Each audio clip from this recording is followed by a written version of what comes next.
وقل ربي أعوذ بك من همزات الشياطين وأعوذ بك ربي أن يحضرون حتى إذا جاء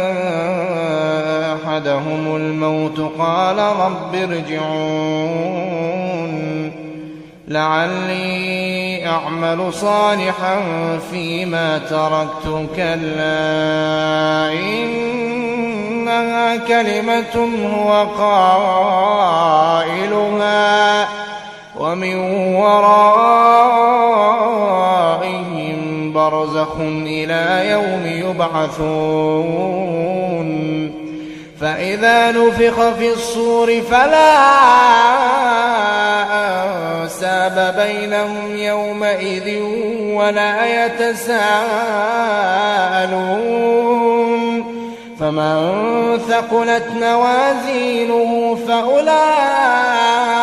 هم المفلحون ومن خفت موازينه فأولئك